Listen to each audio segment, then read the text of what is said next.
I'm very pleased to be able to introduce you today Daniel Justo Sánchez, who is a visiting research scholar here at the Institute of Digital Humanities. He did his PhD in medieval history at the University of Salamanca and has since then been postdoctoral researcher in the ERC project, People on Writing, researching the writing of ordinary people and charters in Iberia, in the Iberian Peninsula in the early Middle Ages.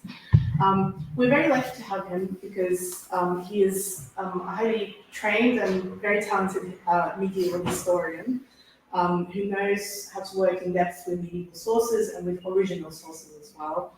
And he's using his prestigious Castillejo Fellowship, which was a national funding fellowship in Spain, to spend 3 months with us here in Göttingen and to learn a little bit more about digital humanities methods so that we can implement them in his own research. So while today we may not have such an in-depth digital humanities presentation as we have in past weeks, we are going to hear a lot about very solid historical research, I think, and perhaps useful for many of you will be his approach to integrating digital humanities methods into that research and how one goes about doing that. So hopefully that will be relevant and useful for some of you, or for all of you, if not necessarily now, then certainly in the future. So thank you very much, Daniel. We're looking forward to your talk. Thank you very much, Anna, and hello everyone, and thank you for the kind invitation to speak today, particularly to Professors Larner and Dorofiva, who supported me to ask for the fellowship I have to be here for 3 months. Some of you may remember that I was here nearly 2 years ago for a brief 1-week stay, a very brief stay, during which I gave a lecture in this same weekly program on the educational video game Scribe of Ages.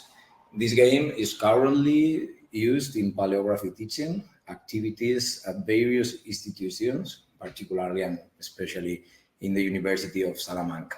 So Anna has introduced me with a lot of very beautiful words, so I'm going to skip that part, but I have to say that over the last 5 years, different members of this project, People on Writing, have compiled, cataloged, and analyzed the written corpus of Galicia and the northern Portugal from the 9th to the 12th century, with a specific focus on the role of writing in the lives of ordinary people, so non-aristocratic, non-elite individuals, who are often overlooked in both historical and literacy studies. Another part of my trajectory is being part of the research group at AEMIS, which studies the history of Iberia in late antiquity and the early Middle Ages.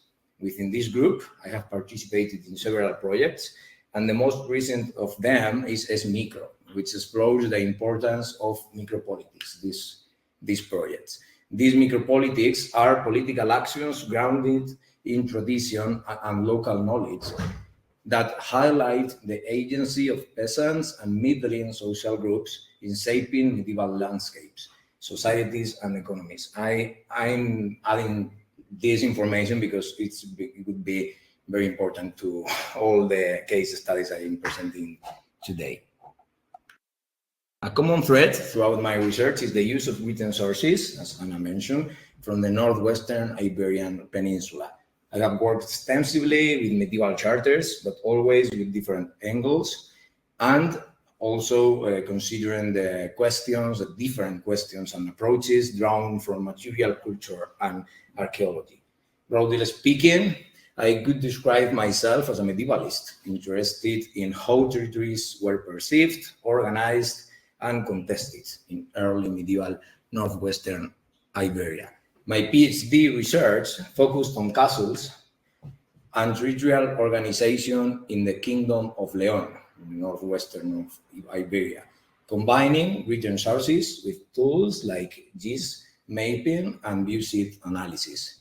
That work has recently been published as my first book here in the slide, El Territorio de los Castillos, in the University of País Vasco collection. In addition to my individual research, I have been involved in several collective projects dealing with territoriality, based on agency, and the management of common lands and resources. One of these collaborations led to the publication of this volume, Pastos, Iglesias y Tierras, which I know is also used here in Germany because I finally found a book of this in Tübingen in the library when I was there during a stay, and it was almost the unique book from the Northwestern Iberia Society I found there.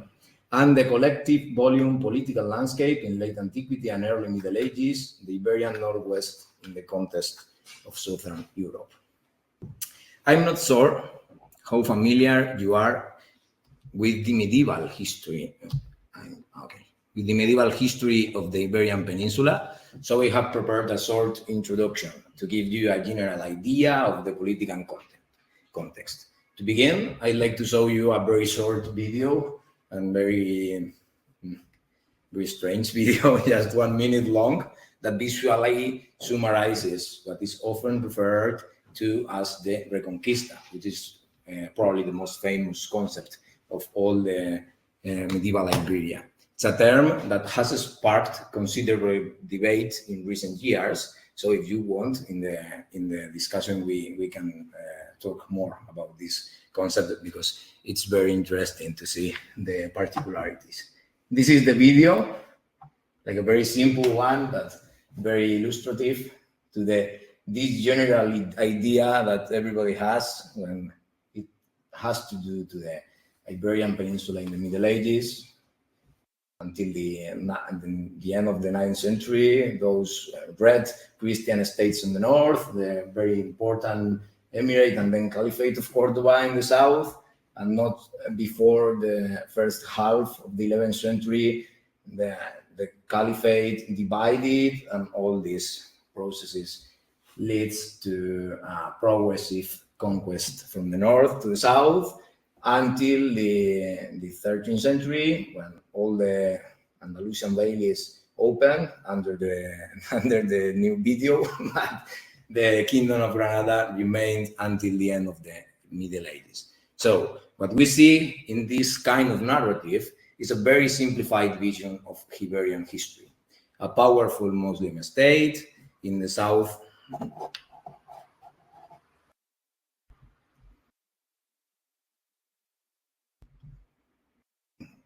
okay, let's leave it that this. A powerful Muslim state in the south and a series of weaker Christian kingdoms in the north, gradually expanding over several centuries. One important distinction within these northern regions was the connection between northeastern Iberia and the Carolingian Empire, which is very different from the northwestern, because that link shaped not only its political history, but also its social structures and cultural developments. There are some key historical episodes you can find here that are essential to understanding the context of northwestern Iberia before the 13th century. Let me highlight 7. One, in the year 711, the Muslim conquest of the peninsula began on Maya forces from North Africa, leading a much bigger Berber army, overthrew the Visigothic kingdom and established Islamic rule known as Al-Andalus across most of the territory. By the mid of the 8th century, a Berber rebellion and administrative retreat led to a partial Muslim withdrawal from the north. The space between the central Iberian system, just in the middle of the peninsula, and the Cantabrian Mountains in the north, turned into a loosely governed zone. Later, Christian narratives referred to this area as the desert of the Duero, portraying it as an empty, abandoned frontier.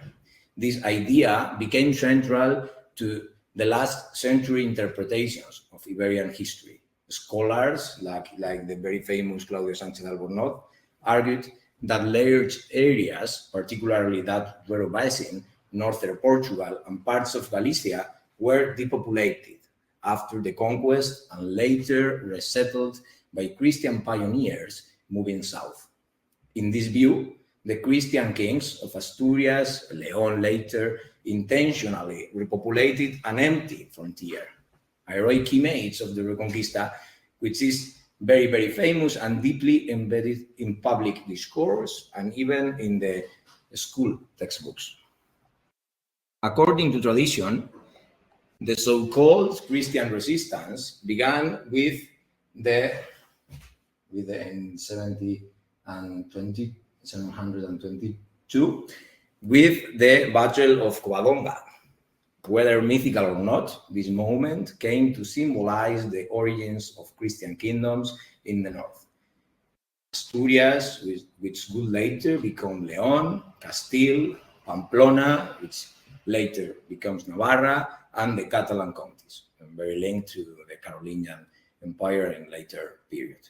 In the late 9th and early 10th century, the Asturian-Leonese monarchy expanded significantly, especially under Alfonso III, who is always the author of the chronicles which explains that the population and which sell the image of an empty area, sell the image of the recuperation of some Visigothic places, and they consider themselves the inheritance of that tradition. That's the image we had if we read the chronicles literally. That's precisely the problem, because the discourse of reconquest and resettlement remained dominant for decades, but over time it was seriously challenged. By the 1970s, a growing body of research began to question this topic, began to question the supposed depopulation of the Duero region. Scholars like Ángel Barrios, for example, studied place names and sought clear evidence of continuity. There were place names, Visigothic place names, Roman place names, and even pre-Roman place names here. So the space was not empty for almost 2 centuries. Charter evidence from the 8th to 10th centuries revealed functioning communities, church institutions, and local lordships in areas that had supposedly been empty. Historians such as García de Cortázar, Mínguez, Martínez Opena contributed significantly to this reinterpretation. Also, archaeological discoveries has added some settlements, farms, cemeteries in this area, but this is ongoing still today, because it's very difficult to define the chronology of these places and differentiate them from the 7th century to the 9th, and the 8th century is still the most difficult to understand of all the centuries in medieval Iberia. Meanwhile, in the 11th century, the balance of power in Iberia changed significantly. The Caliphate of Cordoba fragmented into smaller Taifa kingdoms. This crisis allowed Christian kingdoms to advance, most notably with the conquest of Toledo in 1085. This was a major turning point, as Toledo had once been the Visigothic capital. These military successes are often framed as part of the Christian advance, but the reality was far more complex. There were moments of cooperation, like diplomacy, and even alliance between Muslim and Christian polities. In fact, maybe you know Rodrigo Díaz de Vivar, the famous thief, who is like a Christian symbol for medieval Iberia, but actually worked a lot under the orders of Muslim leaders in all Iberia. In response to Christian advances, powerful North African dynasties like the Almoravids and later the Almohads intervened, sometimes defeating Christian forces, but not changing the momentum. In fact, with the Battle of Las Navas de Tolosa in 1212, the easiest date of all the history of Spain, the Almohad power was broken, and Iberia and the south of the peninsula was fully opened to the Christian conquest, including cities like Sevilla, like Cordoba, the old capital of the Caliphate. And by 1230, the political map had changed dramatically. The kingdoms of Leon and Castile were permanently united under the realm of Ferdinand III, creating a very powerful new political entity, alongside the crown of Aragon. You can see it here.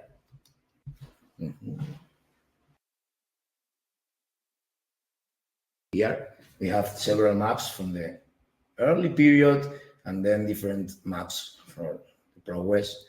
And here we can see Leon and Castile before the Battle of Landa Matatosa, but with Toledo conquest. And here is the final situation with the Catholic kings, Isabella and Fernando, and all of this history that it's very, very much better known for everybody. Well, before moving on the case studies and maps and everything, I'd like to briefly explain how I understand the concept of territoriality in my research. Since after seeing this very general political context, it's very useful to make to explain some theory, no?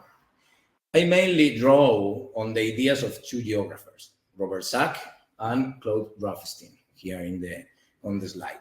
For Sack, territoriality is a strategy used by individuals or groups to affect, influence, or control people and relationships by delimiting and asserting control over a defined geographic area.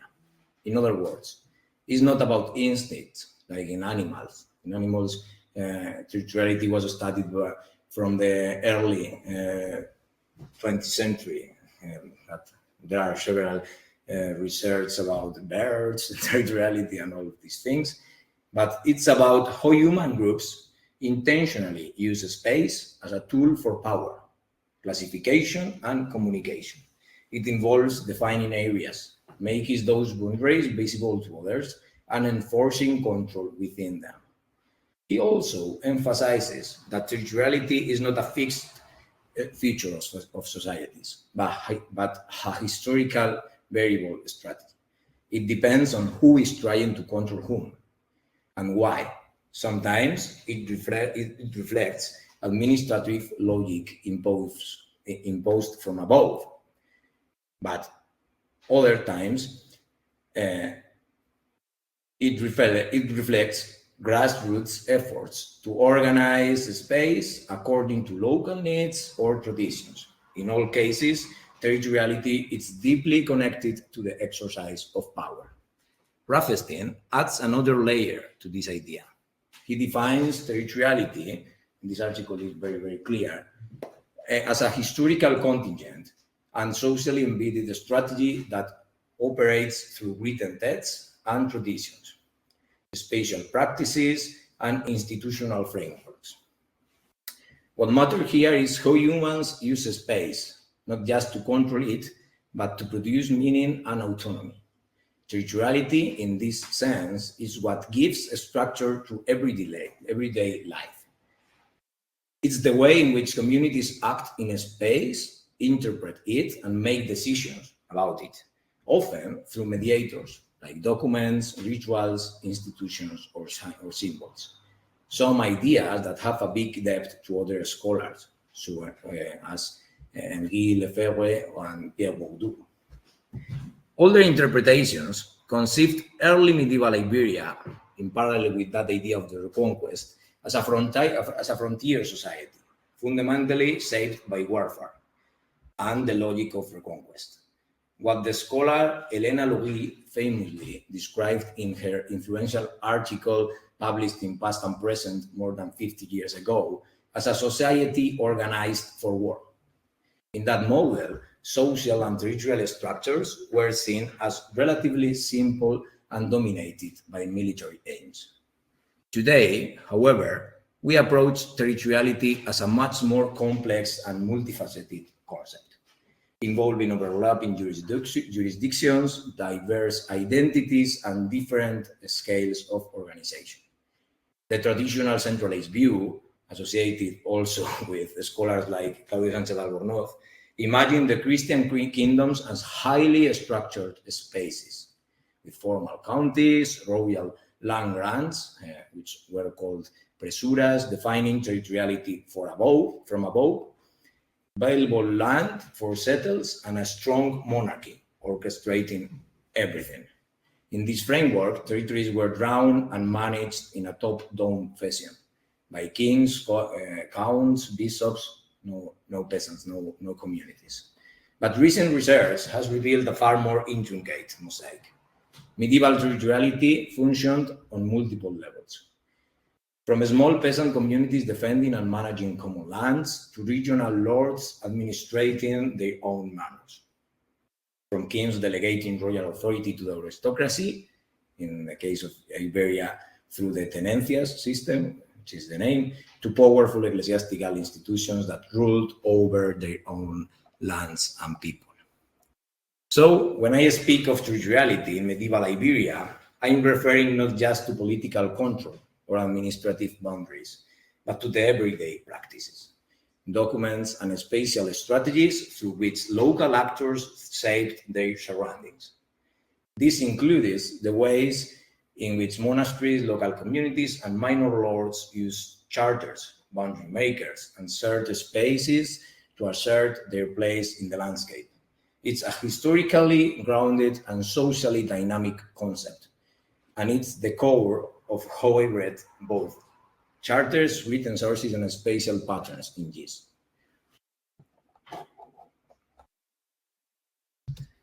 Let me now turn to the sources I work with in northwestern Iberia. It differs significantly from the corpus from Catalonia, where more abundant and detailed charters are available, even for the early period. The documentary corpus from this area is rich, but uneven.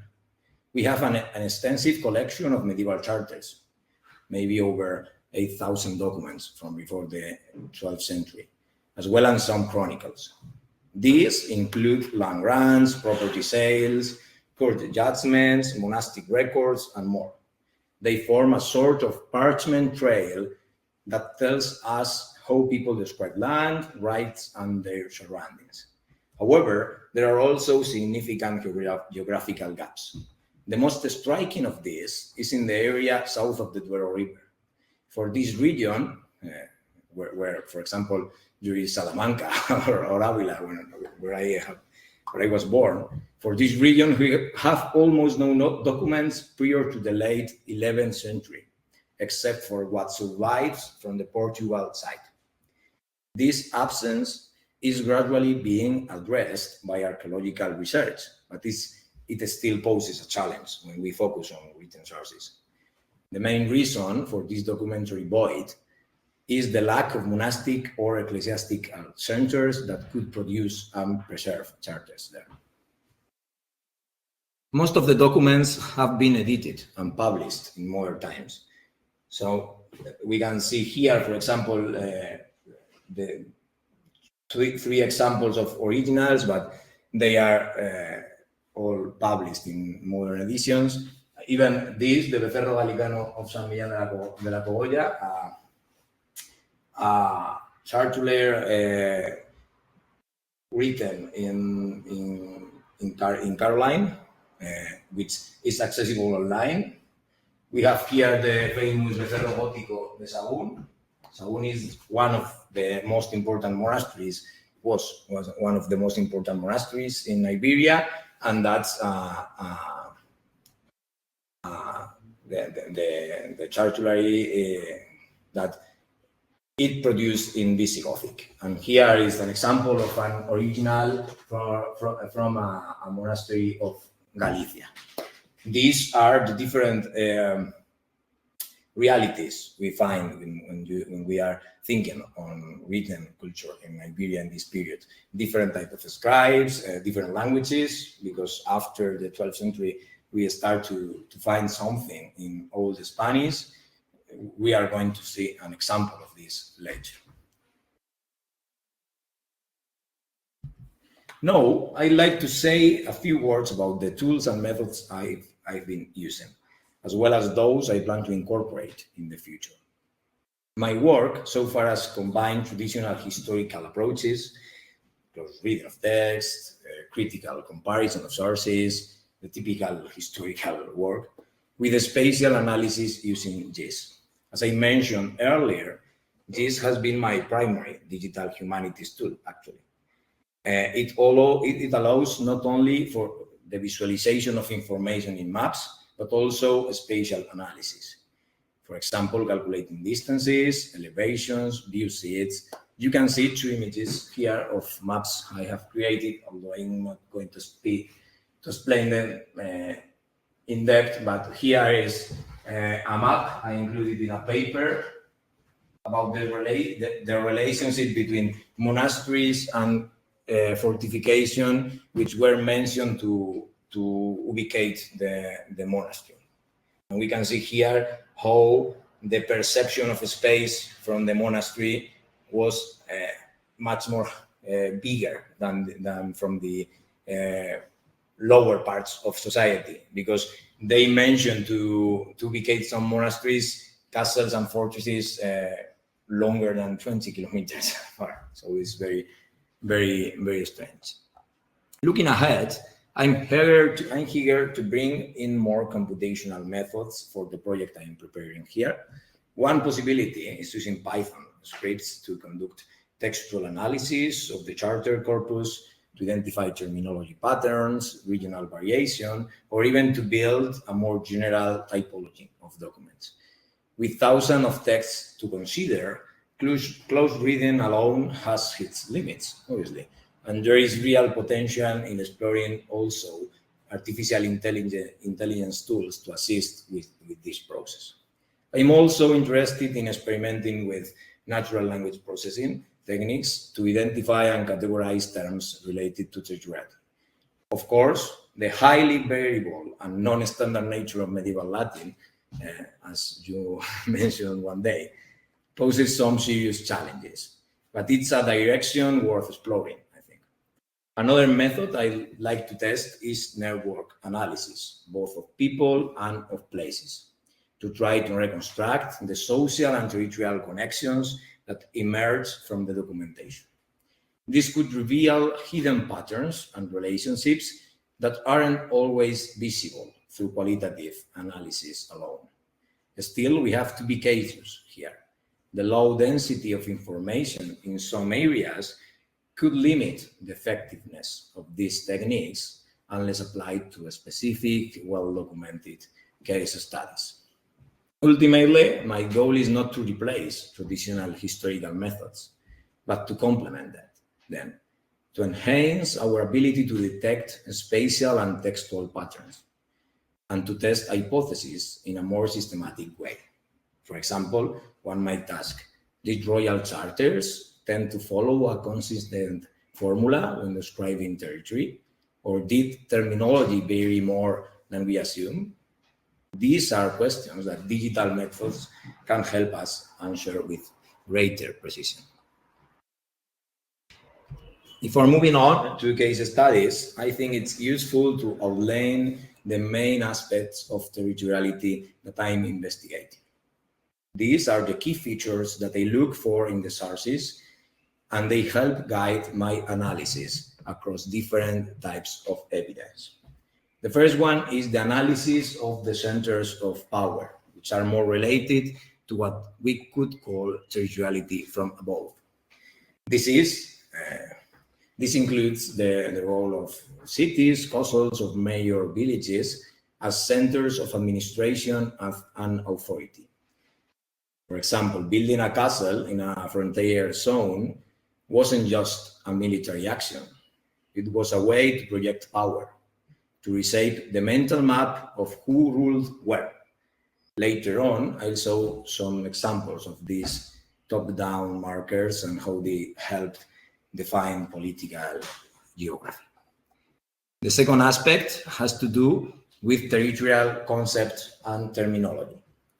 What words did medieval people use to describe regions larger than a village? Terms like county, kingdom, honor, tierra, alfoz appear in these sources. Right? They neither appear in the same areas nor mean the same thing. Their meaning could shift depending on the region or the historical moment.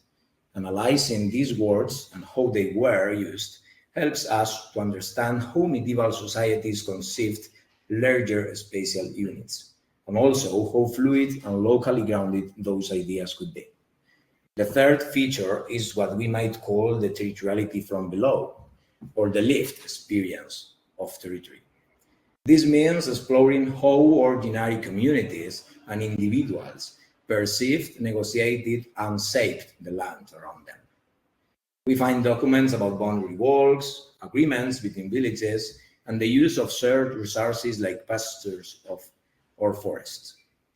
Territory wasn't only imposed from above, it was also built from below through everyday practices and local consensus. We'll also look at some examples of this kind of grassroots territoriality. Of course, these different dimensions don't exist in isolation. In many cases, they intersect.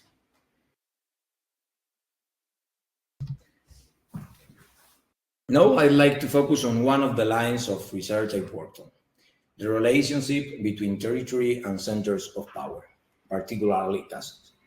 This kind of territorial organization is closely linked to what we might call top-down action, where authority radiates from a fortified site that serves as the nucleus of a broader territorial structure.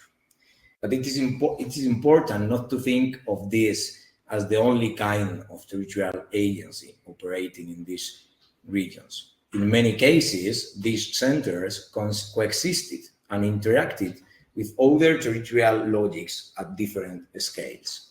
Sometimes, the decision to build a castle in a specific location had less to do with broad military strategy than with how that site connected to local dynamics, such as travel routes, nearby communities, or regional balances of power.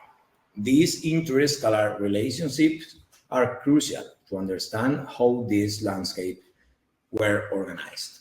Let's look at this example, Los Barrios de Luna. This is a village located in the mountains north of León, where the remains of a medieval castle can still be seen, but it's very hard because they were almost totally destroyed during the construction of the modern dam. You can see here some of the remains, but it's a challenge. And yeah, in the last century, we decided to destroy castles to build domes. But okay, this is a very good example of that practice. Archaeological work carried out during the dam's construction uncovered both structural remains and material evidence from different periods. Some of it belongs to the early Middle Ages, but most is from the late medieval period, when the castle became the main seat of power for the Counts of Luna. Interestingly, Christian chronicles from the 10th century mention the establishment of this fortress shortly after the turn of the previous century, in the late 9th century. Traditionally, these and other castles in the region have been interpreted as part of a defensive line against Muslim conquest. Better said, against Muslim incursions, annual incursions from the south. But when we look more closely at their location and at the historical context, other logics, including internal control, resource access, and power representation, also come into play. In addition to what the Chronicle says, we also find many references to Los Barrios de Luna in the charters. These documentary sources allow us to reconstruct the territoriality of the area between the 10th and the 12th century. I should mention that some of the maps here in the slides are in Spanish, but I hope that my explanation will make all the information clear enough. As you can see on this slide, several nearby locations were linked to the territory of Luna, especially in the 12th century, when the sources become more abundant and the castle clearly emerges at the political center of a larger territory. Some of these places were surprisingly far, like this, and this, more than 60 kilometers away, such as Noceda and Valduerna. These weren't technically part of the Luna territory, but they had obligation toward it, like paying tribute or carrying out maintenance work at the castle. The core area of the territory was smaller and concentrated in the Luna River Valley, which included several villages now under the waters of the modern reservoir. In the sources, there is a strong identification between the valley itself and the Luna territory, a close association between geography and a political space.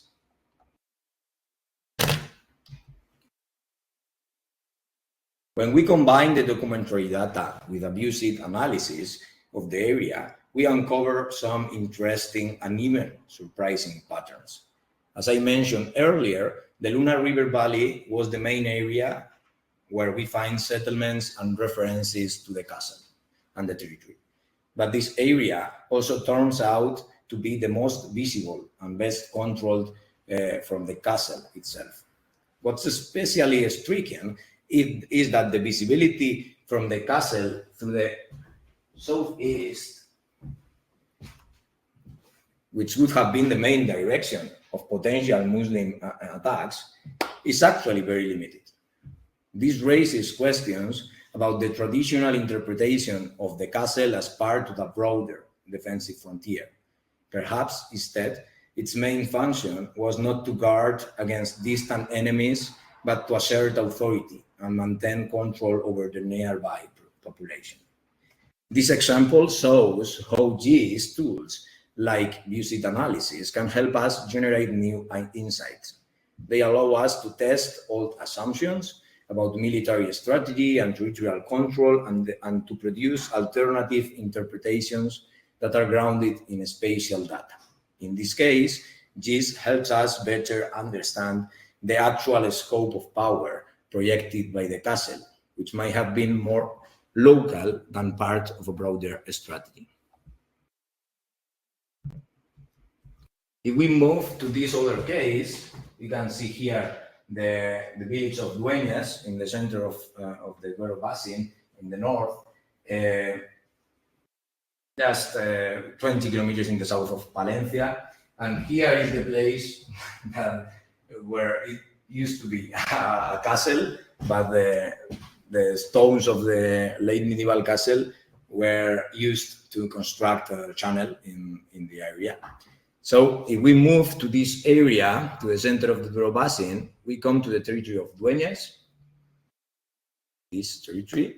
This is an area for which we have some documentation going back to the 10th century in the context of the expansion of the Kingdom of Asturias-León.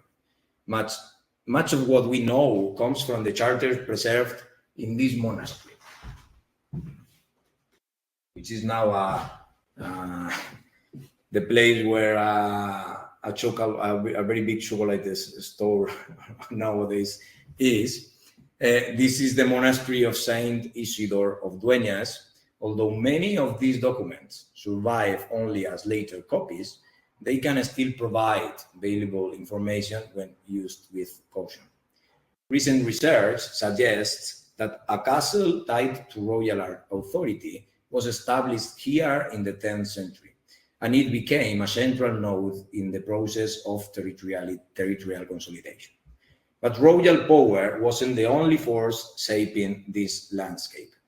The local communities also played a key role, especially in how the territory was structured around the management and use of common resources, including both woodlands and agricultural spaces.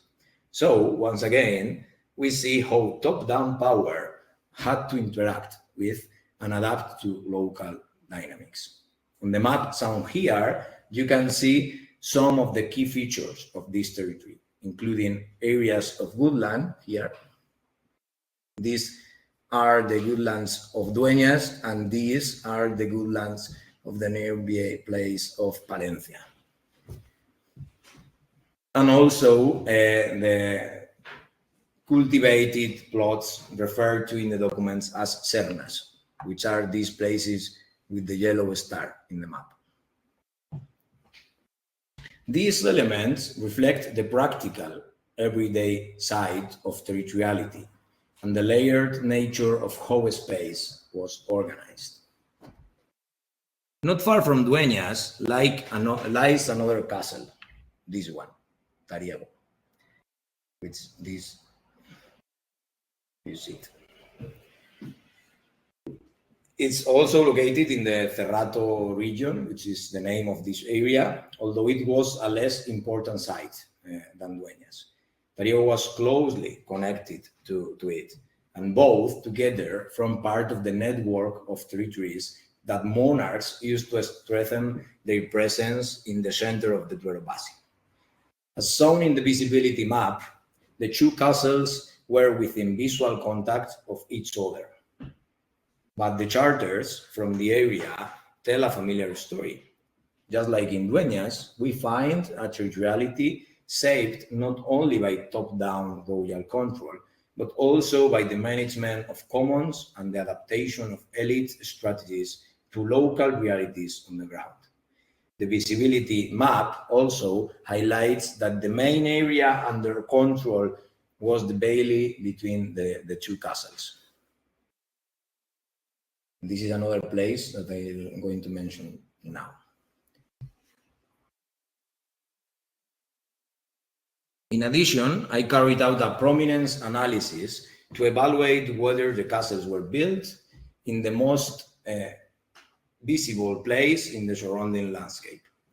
Interestingly, the results show that the castle of Dueñas was not built on the most prominent or most visible point in the region. Let's see it here. That would have been the near Pico Cast, this other place I mentioned before.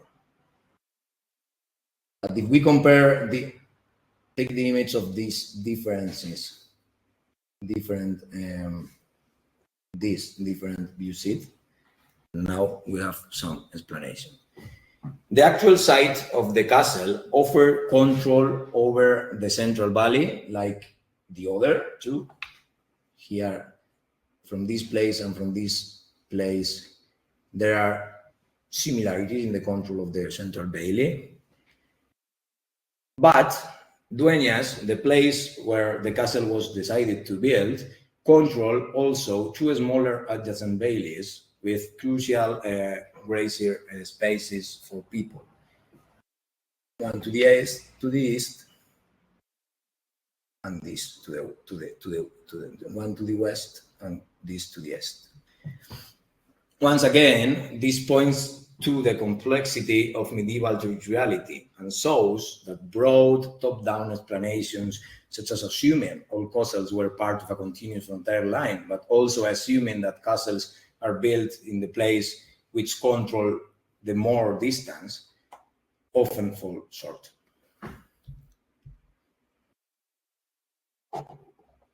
Having discussed several examples of territoriality shaped by top-down authority, it's now time to shift our perspective and look at how local communities and ordinary people defined and defended their own space.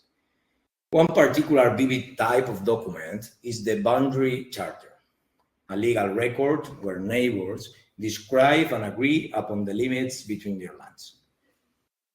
On this slide, you can see a charter from the mid-13th century, translated into English from this original old Spanish, and it describes a territorial dispute between the communities of Cevico de la Torre and Dueñas, another time.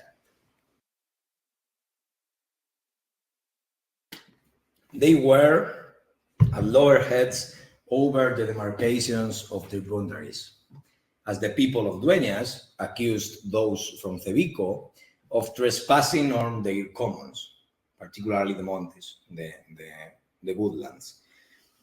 In making their case, the inhabitants of Dueñas maintained that in the time of Alfonso VIII, in the previous century, in the second half of the 12th century, a commission had established their boundaries by royal order. The officials, together with representatives, the homes in the document, from both places had met, walked along the boundaries, and set up landmarks that were still there in 1243, the date of this new act. At one of these places, moreover, the commissioners have performed a special ritual. A donkey was buried, and a kestrel, we don't know, this bird, this little bird, we don't know if dead or alive, was placed on top of the burial. Afterwards, they served a meal, either on the spot or elsewhere, with people from the nearby village of Galleta, which is very funny because if you know something of Spanish, Galleta means cookie. It's like a very funny name for the village. This narrative was denied by the inhabitants of Vico, leading Ferdinand III to appoint a new commission, which basically ratified the version put forward by Dueñas. All the story about the boundary walk and the donkey and the kestrel being buried here. All the ritual of animal sacrifice that creates a new division between the two places. On this map, you can see the dispute area on these maps, and even the likeliest spot where the donkey and perhaps the kestrel were buried. Interestingly, the place is still visible from the two villages, from Cevico and from Dueñas, reinforcing how the landscape itself preserved the memory of these territorial practices. In fact, we can see that the Galleta was here, so they had to travel to this place to have a meal, to have like a sanctioning ritual to certify the validity of these processes. And it's very interesting that near the kestrel, there were other woodlands which were probably shared between different villages in the area.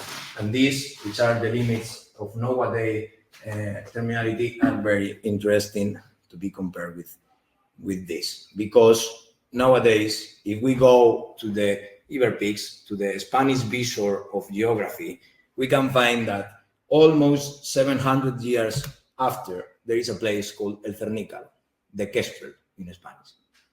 And here is the limit between the current Cevico and Dueñas dividing themselves. And even here, we can find the Pico del Águila, which is the original place where the boundary walk started. So, even today, we can see that this is a remarkable case that highlights the enduring impact of local, community-driven actions in shaping and maintaining territorial boundaries. It shows how spatial decisions were not just top-down impositions. Yeah, there was a king, but there were a lot of people acting here, creating the landscape. But often it was the result of collective negotiation, memory, and rituality. In some cases, disputes pushed communities to define borders more formally. And when they did, the process was as much social as it was spatial, producing agreements that could last for centuries. We can see here.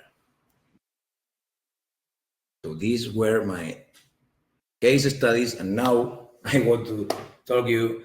I don't have time today to go in other examples, like the ongoing work on the distribution of charters of the monastery of Divino Salvador de Moreira in Portugal, which we are developing in the ERC project. But I'd like to briefly introduce you the Marie Curie project I am currently preparing or initiating to prepare here in Göttingen. The title I'm considering is Terria, after some comments from Anna to the original one, which stands for Territoriality, Writing, and Identities in Northwestern Iberia, a new approach through digital humanities. It also works as an acronym. Terria is an acronym that sounds like Territoriality plus Iberia, but also evocates to the Latin terra and the Spanish word tierra. It was not my first option, but I'm not a marketing genius at all. But I think that it fits for a project that seeks to move beyond traditional views of medieval territoriality. The goal of this project is to investigate how territorial organization, identity formation, and written culture intersected in shaping space and power relations in northwestern Iberia. I believe that writing was not just a passive reflection of space, but an active tool in creating it, and that, in turn, territorial identities influenced what was written and how. This will be a strongly digital humanities-oriented project. One of the first steps will be building a structured digital database that collects territorial references from medieval charters. From there, I plan to apply test analysis techniques using Python or possibly AI-based approaches to identify patterns in terminology, usage, and geography. These tools will be essential to map this information and explore social trends. I envision this as the foundation for something more ambitious, the development in the future of an interactive web map that allows users to explore the complexity or territorial identities in medieval Iberia, and not only in Iberia, moving beyond the simplified view of monolithic kingdoms and linear reconquest. But this is not part of the project area. This long-term objective about the map draws inspiration from other large-scale digital humanities initiatives, such as Pelagius, also the Harvard Map project, it might be in the ancient past, which explores complexity in the ancient world through GIS and semantic analysis, and Via Mundus, a project based in Göttingen that reconstructs the pre-modern road network of Northern Europe to analyze economic and spatial dynamics. While these initiatives focus on different chronological and geographical contexts, they offer powerful methodological models.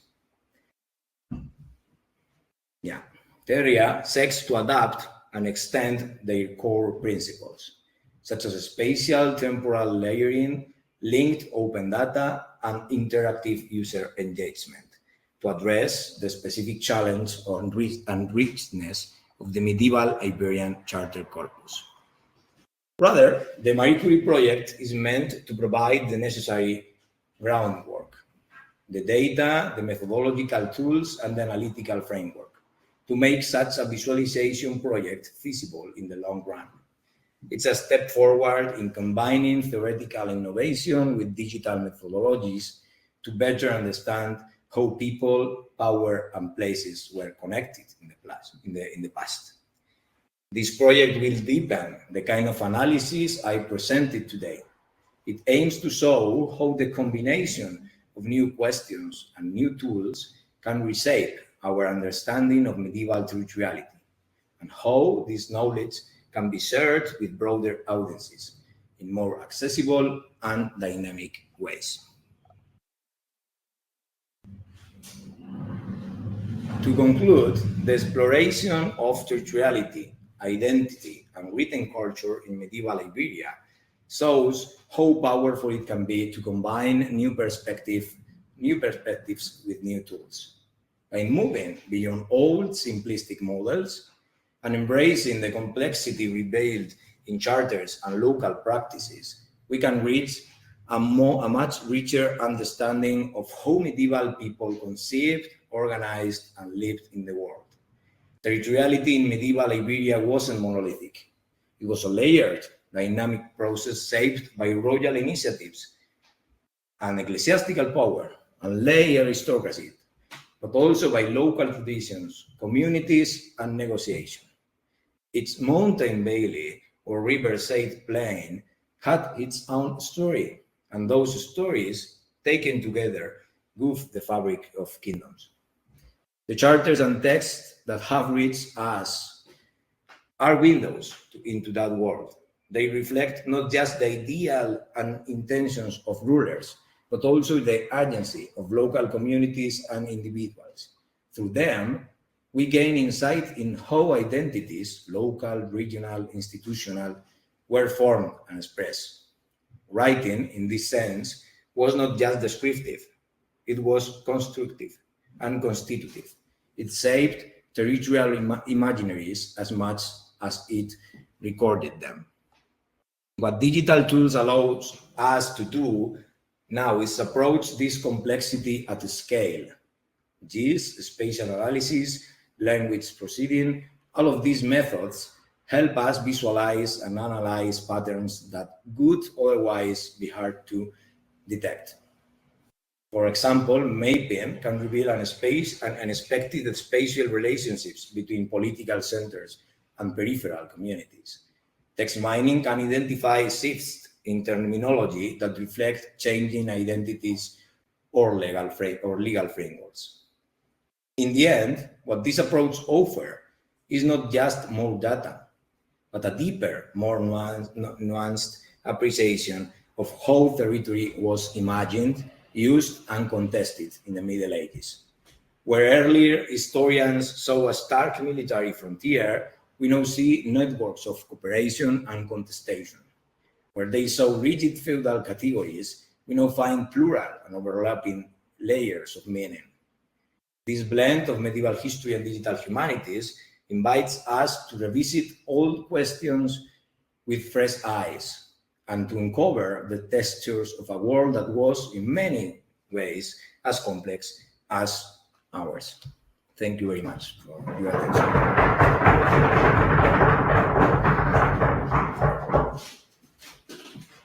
Thank you so much, Daniel. That was a really fantastic insight into the connections between territoriality, power, and identity, and how those three very complex ideas can intersect.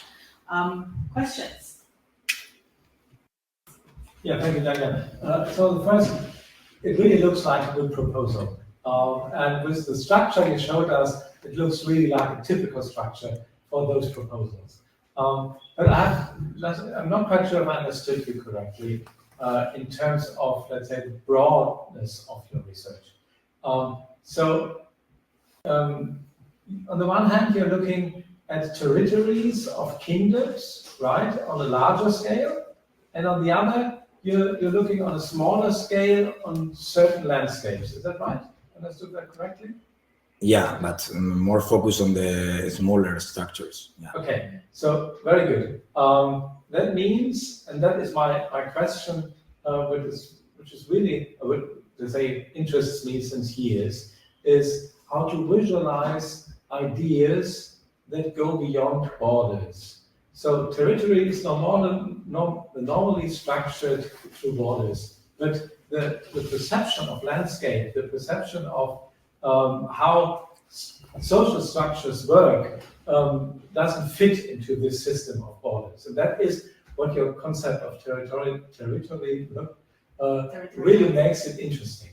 Because identity has, in the major part, goes together with concept of kingdom, with let's say, political space, social space, things like that. But on the other hand, let's say from a writer like Isocrates, you will have different concepts like religious power, religious space, and things like that. And how do you visualize these? Let's say you showed us on your maps more, let's say, streets, more travel routes, and less the spread of ideas or the spread of concepts. What do you think? How can you use this for a GIS report? So how do you visualize these things if they don't fit into borders? Well, that's a very good question, because one of the main things that always has to be explained when speaking about medieval territoriality is that lines hardly ever existed. Mm-hmm. So when we speak about borders, even in fact kingdoms maybe were the less clearly line defined of all, not only ideas, because we always see maps with lines dividing kingdoms and dividing spaces. But as you can see in my territorial maps, they are not lines; they are dots linked to the place. So my idea of constructing dispersion of ideas linked to certain terminology or to certain territorial identities is to make them dots distributed on the whole space, and then taking into account the different concentrations of these dots to construct more precise divisions of ideas and identities then. But we have to take always into account that in the same space there could be different identities, and even in the same territory it could be people who were bound with a lord and other with other, but the idea is to go below the kingdoms, ideas, and counties, and all these linear distribution of territorialities, and simply localize everything that is linked to territoriality, and then to analyze all the information by using different tools like this of concentration and all these ideas.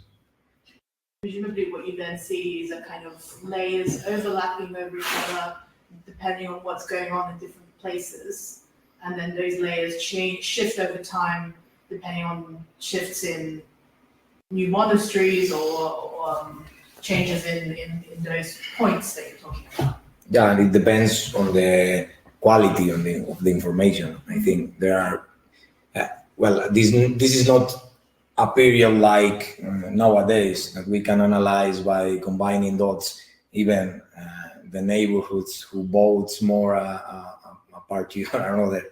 Here we will find some spaces with a lot of mentions about, for example, there is a term to define territoriality in Castile, which is called alfoz, which has revealed very, very close to these local identities and to these bottom-up strategies. So if we map all the alfozes, but not by creating polygons, but creating different dispersion of dots with different colors or different distribution depending on the name of the alfoz, maybe there are some mentions that don't identify the alfoz they are mentioned to one specific alfoz, can be adjusted depending on the concentration of dots in a certain area.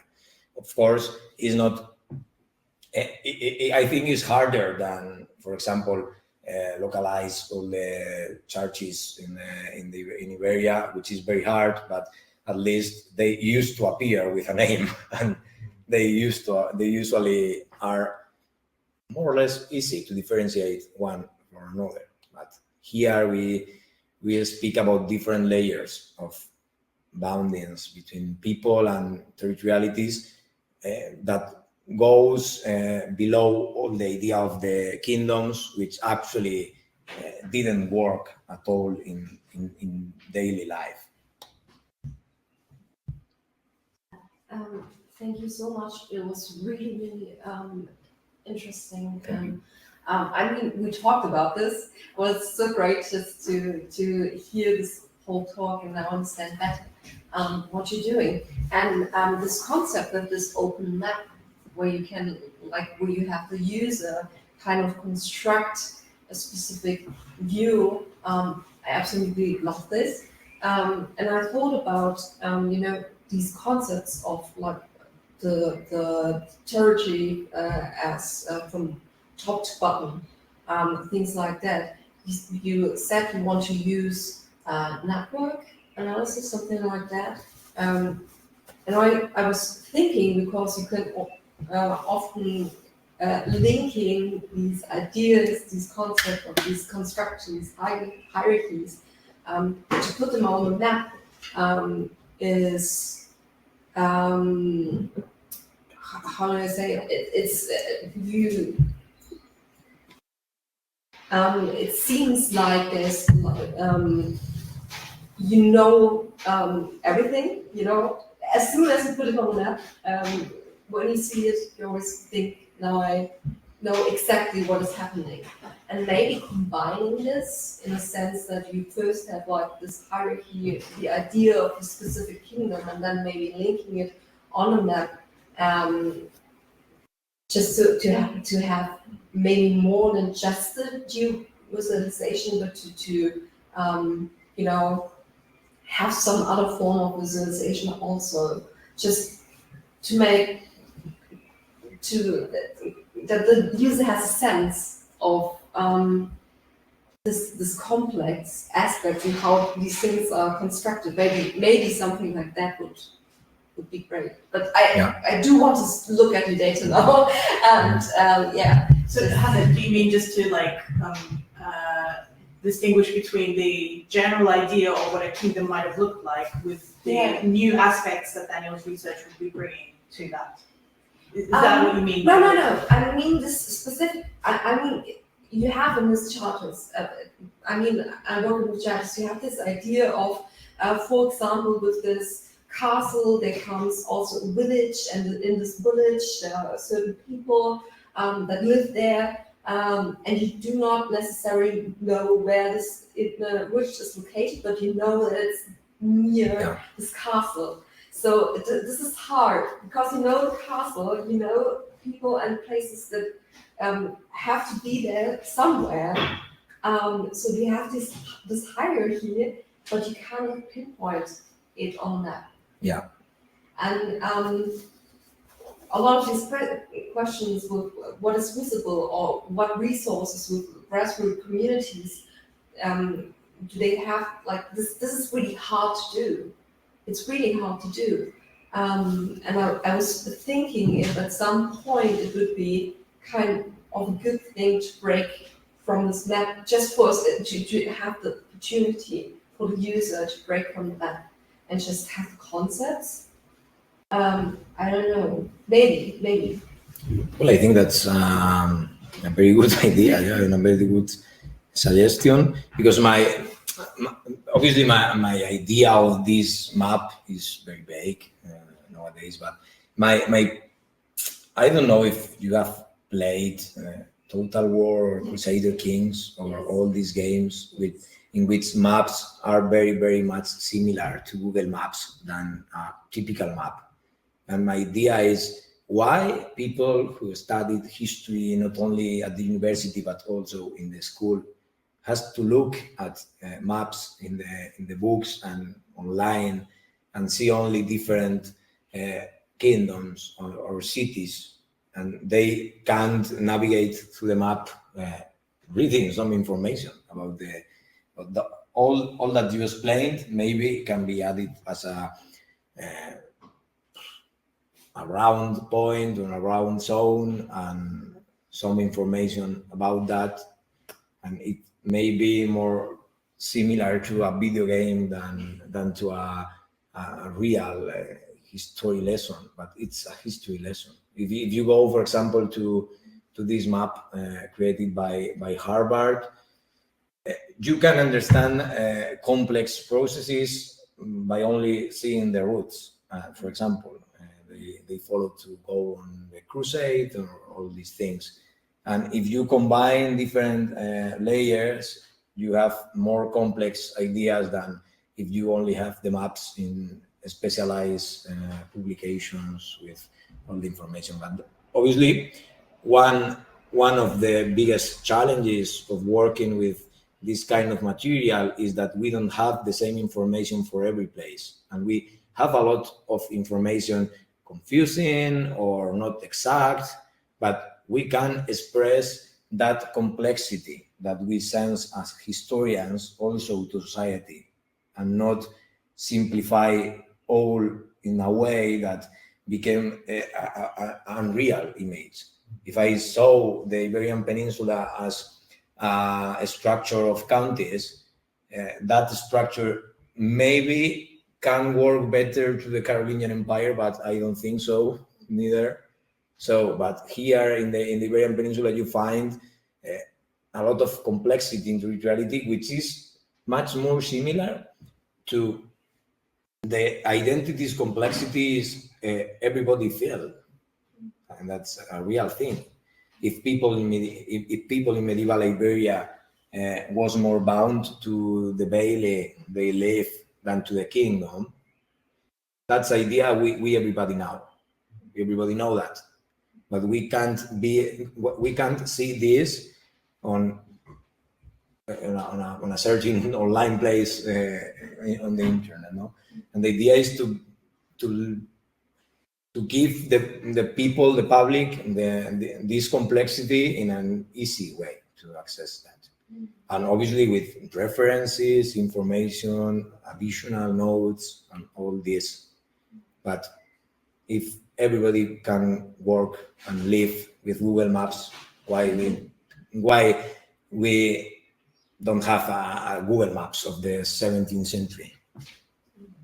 With less points, because we don't know a lot, but I think Hannah's suggestion is a good one for Yeah. your proposal to clarify that point at which maps stop being so useful and start needing additional things Yeah. to highlight those complexities that you're talking about. So I think that's a really good, it's a really good clarification for your proposal for when you write it. yeah, that's true. Are there further questions?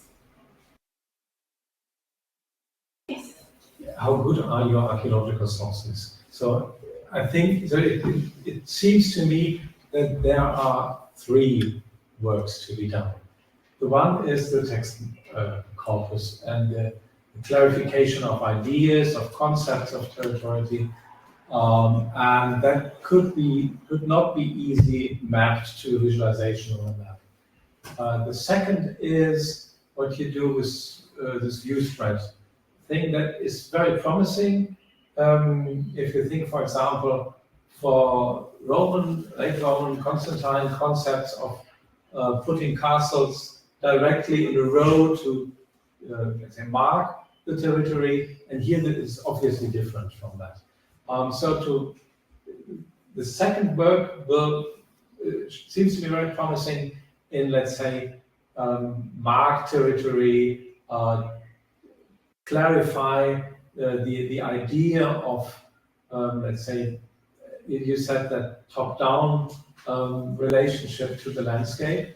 And the third is, it comes from roads, from easy travel or difficult to travel, let's say, the movement in the territory. And to bring all those three things together, you need very good sources. And I'm not quite sure, that's my question.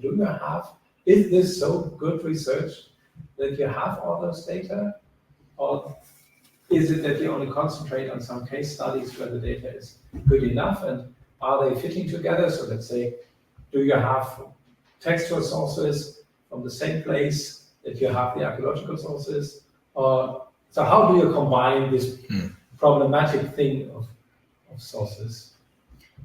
Well, that's a very good point, because archaeology is extremely developing on this topic. It probably was the most damaged discipline when everybody thought that this was empty, because actually archaeology was not a lot in Spain in that moment. So medieval archaeology with the written sources we had was like not necessary in the mid-20th century. Now the things have changed a lot. We still don't have a very good corpus of archaeology in the area, but it's improving. It's improving, especially for the earlier centuries. I think that it could be very, very difficult to go. One of the big challenges will be going beyond the case studies, which we have more information, but not trying to explain everything with the same model. That's a very typical challenge for historians, and here we find it another time. Actually, we have seen that we have a lot of information for huge part of the northwestern Iberia. Those case studies, which were studied before, were regional studies linked to more to current divisions. Like it used to be a research about the region of El Cerrato in the Middle Ages, but we have seen that combining, for example, the information we have from the dioceses when they tell us about the different territories which were inside the dioceses, we find that list of territories usually allow you to go to each of these territories, and we find similar patterns of information. No the same explanations, but we can see these different agencies in the sapient of territoriality. And of course, the archaeological records for different parts is incredibly uneven. Even for me, my PhD was a very good exercise to compare areas where we don't know anything about the castles. Even the 2 castles I showed you today, where were the castles there? Where we don't have castles there anymore. But if we go to one of them, we have a teenage archaeological register, but the other has nothing. Dueñas has nothing of archaeology in the area. We know from materiality that there were relevant places there in Visigothic period, but all the archaeological information is very, very dispersed. I think that the archaeological part is even farther in my own experience, because I have a lot of relationships with archaeologists who work in this topic, particularly with Juan Antonio Quiroz, who is an archaeology who currently works in a project combined with this of SMICRO. And there are a lot of things doing in castles and in local landscapes, but the information is obviously even more uneven than in the written sources corpus. Yeah, and the idea is to deepen everything that can be reached from the written sources, and then obviously the next step is to go to combine it with the ongoing archaeological research. But it's very, very difficult. You are very. I do agree with you. How do the written sources look? Are there? I know that you have a decent corpus of around 8,000 charters. Are they distributed fairly evenly throughout the territories, or are there gaps? How will you account for those gaps? Well, the main gap I mentioned is that on the south of the Douro Basin, because if we look at we don't have it here anymore. But if you look at the Iberian Peninsula map, you see that the River Duero is in the half north of Iberia, but cutting the meseta in two. But in Portugal, it goes slightly to the south, and there is no mountains separating the area from the Muslim area. So it's very interesting that we don't have any information for the south of the Duero River in Castilla y León, which is the region. But in Portugal, we have some. It's not information that we can paragon with the other, but this is the only relevant gap. And otherwise, it's all fairly well documented. Yeah, there are other gaps concerning chronology, but the chronology could be adapted to the data we have. You have reason that the geography can't be adapted so well. Yeah, but in other places, I think that the corpus is more or less well distributed. Maybe the most difficult area is also Asturias, because In the 12th century, there was a very famous bishop called Pelagio, who made a lot of falsities, and those documents are incredibly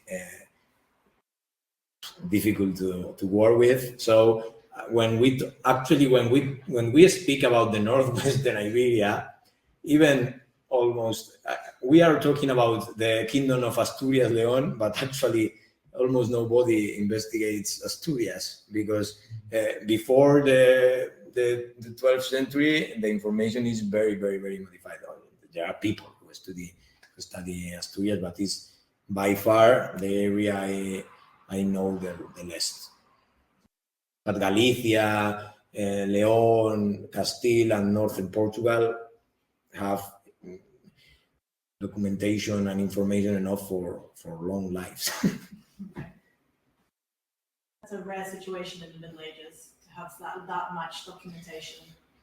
Yeah, I think that some researchers like Wendy Davis or even Chris Wickham, when they spoke about the Iberian corpus, they were amazed because the documentation the charters are more or less the same than in other places, but they express other realities in society, and we don't have things like Doomsday Book or things like that, which is very useful, but we have charters of almost everything.